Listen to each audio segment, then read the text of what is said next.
Isang magandang araw mga kaibigan! Narito na naman po si Shenshen TV na magbabahagi sa inyo tungkol sa kwento ng pag-ibig. Pero kung bago ka pa lamang sa aking YouTube channel, paki-like lang po ng ating video, paki-click na rin ang subscribe button at ganon din ang bell icon para lagi kayong updated sa mga paparating ko pang mga uploads. Chapter 5. Guess what? Pasuspense na panimula ni Audrey matapos pumaligid sa kanya ang dalawang malalapit na kaibigan at ibinigay sa kanya ang buong atensyon. Nandun sila sa kanyang cubicle. May nangyari ba sa inyo ni Will Falcon? Paglalabas ni Kylie nang nasa isip.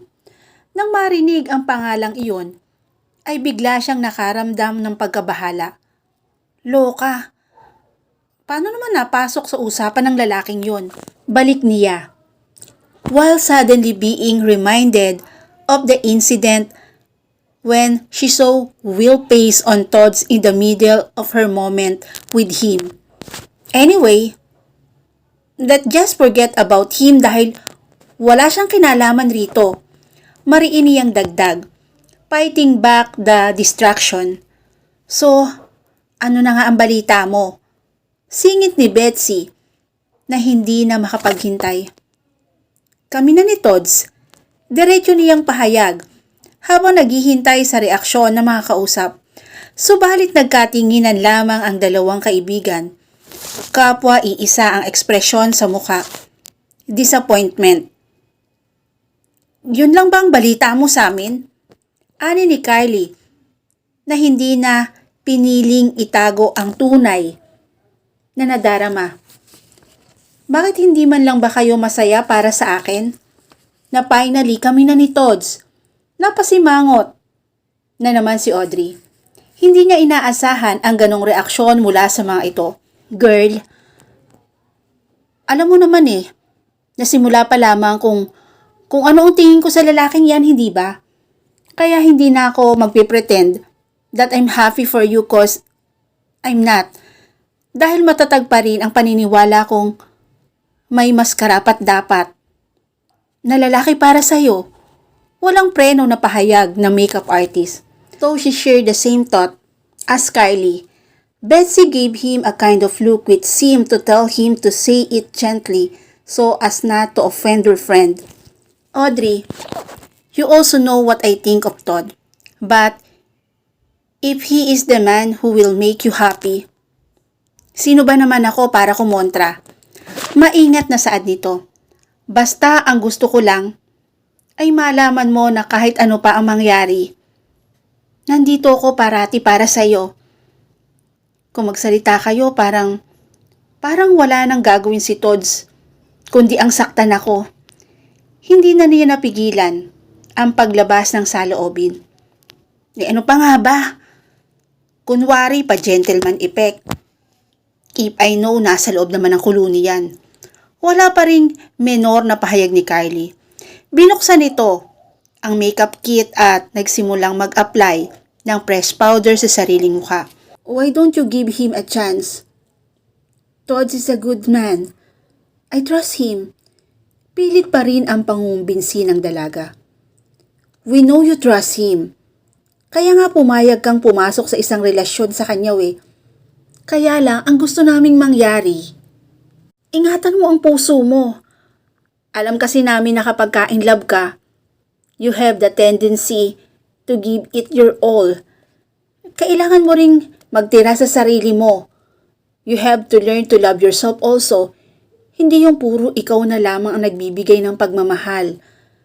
Malumanay na payo ni Betsy habang nakahawak sa kanyang balikat. Eto nga.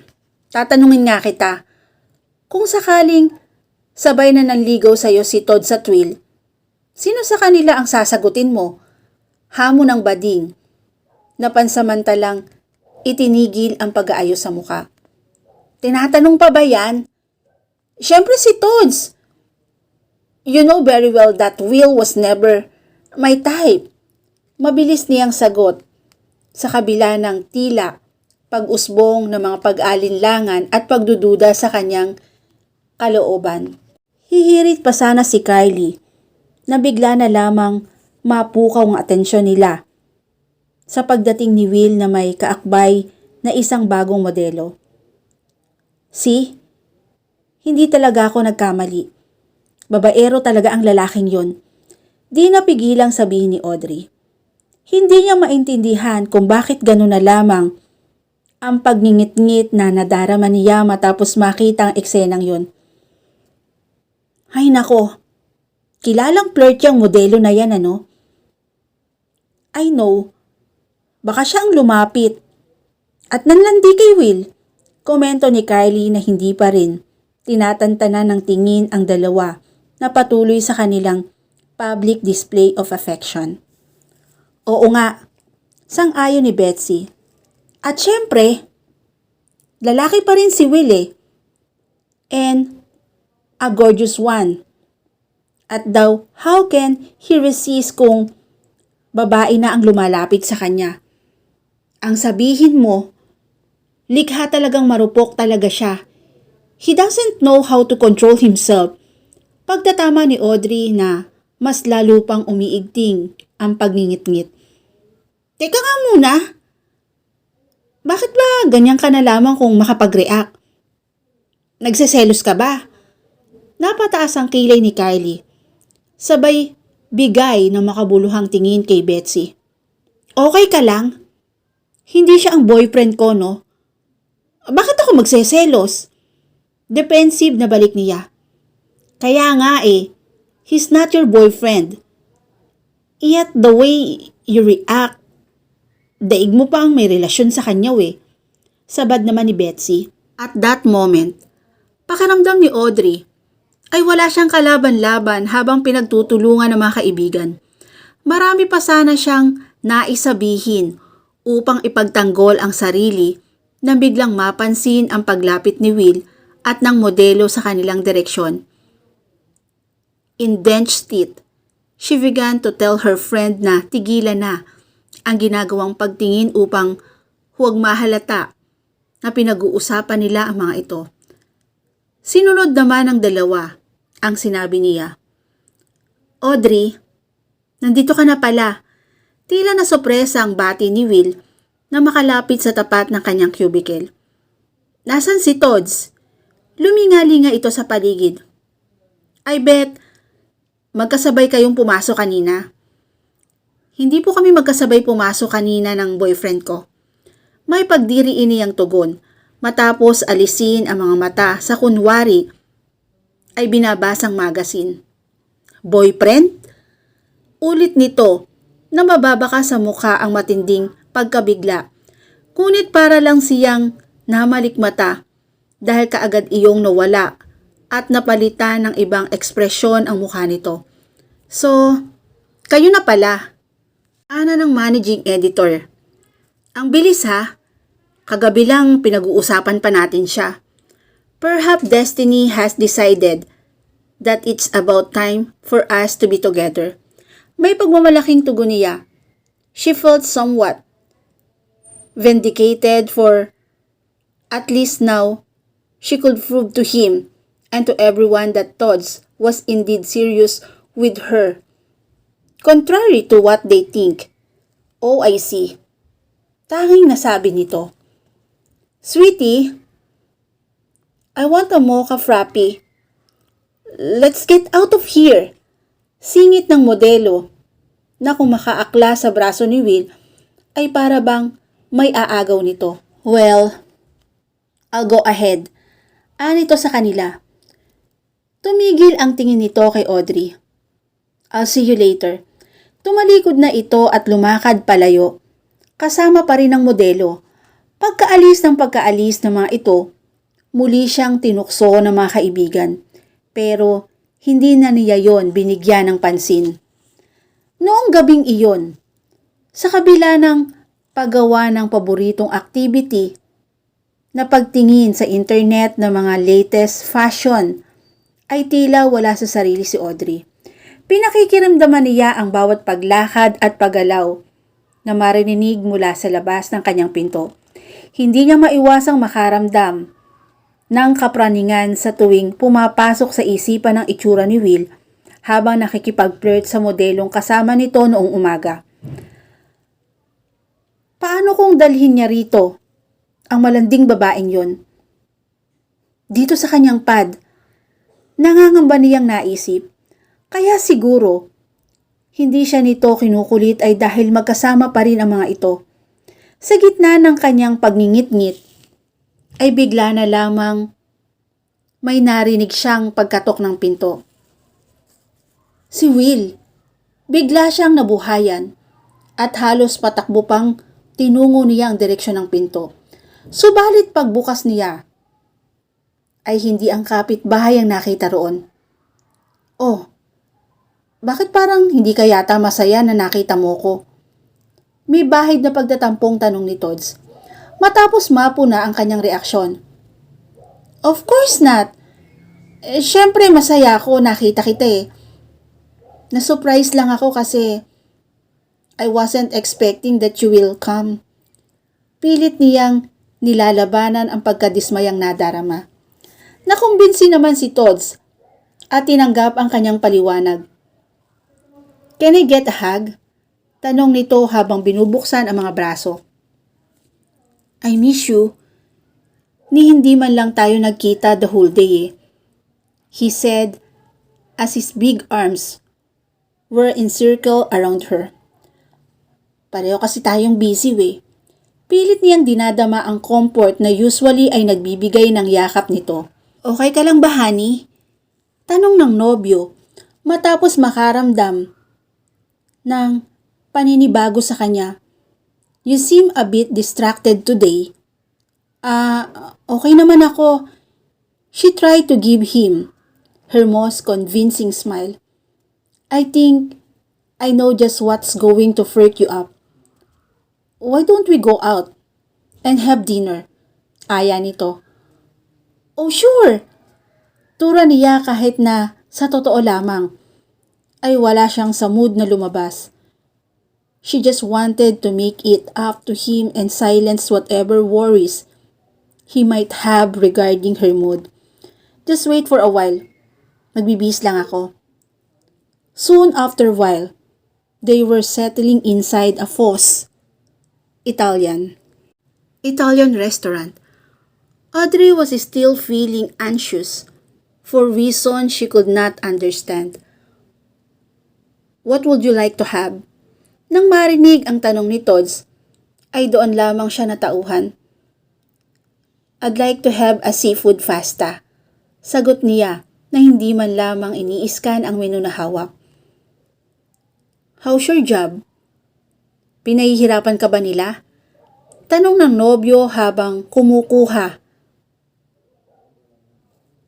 tissue sa ibabaw ng lamesa at biglang kinuha ang kanyang kamay. Hindi naman. In fact, I'm really enjoying it eh. Thankful nga ako that I have my dream job. Pag-assure niya, kahit paano ay nakakapag-relax na rin siya. Subalit hindi rin nagtagal ang kanyang pakiramdam. Kaya wala siyang ginawa kundi lumingon sa direksyon ng pinto ng restaurant at nakita niyang papasok si Will na may kasamang isang babae. Oh, isn't that Will Falcon? Pagre-recognize ni Tods matapos nitong sundan ng direksyon ng kanyang tingin. I think so. Tangi niyang sagot habang patuloy na tinititigan ang binata na hindi nagtagal ay nakita na rin sila as he started to head for their direction.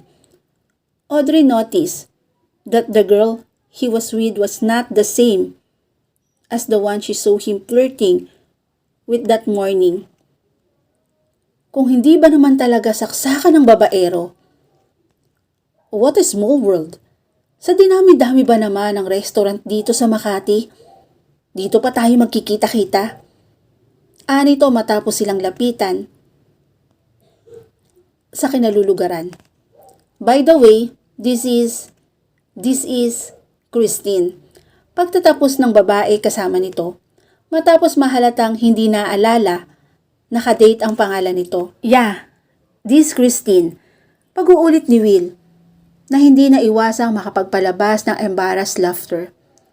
She's a personal trainee at the gym I go to, hanip. Kahit sino yatang babaeng makilala, papatulan. Patuloy pang pag-aandar ng isip ni Audrey habang pinagmamasdang maigi ang babae. In fairness, she looked more decent than that model he flirted with this morning. Why don't you join us? It will be nicer kung mas marami tayo, right, honey? Audrey was totally taken aback by that offer made by her boyfriend. Yeah, I think it will be better if we'll just have our separated table. Mukhang hindi yata okay kay Audrey, sabi ni Will na nagsisimula ng luminga-linga sa paligid for another phrase. No, it's okay with me. Kaagad naman niyang naging balik. Baka nga sa inyo hindi ako okay dahil mawawalan kayong dalawa ng privacy. No, it's okay with me. Kaagad naman niyang naging balik. Baka nga sa inyo hindi okay dahil mawawalan kayong dalawa ng privacy. No, we'll be fine here with you guys. Sagot ni Will without even consulting his date. Ang kapal talaga ng mukha, kahit kailan. Now she realized that it must be the reason for her earlier anxious feeling. It was kind of premonition that her evening will be ruined by the arrival of the photographer. So, kumusta naman ang trabaho? Are you enjoying your stay in the publication? Tanong ni Todds as soon as maibigay na ng dalawa ang kanilang mga order sa waiter.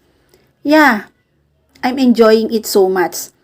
Especially when I'm working with highly confident people. Tugon nito sabay baling ng tingin kay Audrey, who was sitting diagonally from him. That's good. Please naman sagot ng managing editor. Isa ring malaking honor para sa magazine ang makatrabahong isang katulad mo, Will. I heard that ever since you become our photographer, napakaraming feedback from the readers saying how much they love your work. And the sales of the magazine actually threefold. If I know more than his talent, the reason why people are buying the magazine is because of him. I should know. Nung unang beses ko pa lamang kasi siyang makita. I was really already mesmerized that I couldn't wait for the next issue.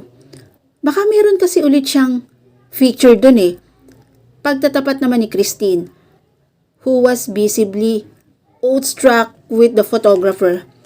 I'm sure hindi mo na kailangan ang magazine because you've already got the real things beside you. Komento ni Audrey na kulang na lamang ay masuya sa pinakikitang atensyon nito sa kapitbahay niya.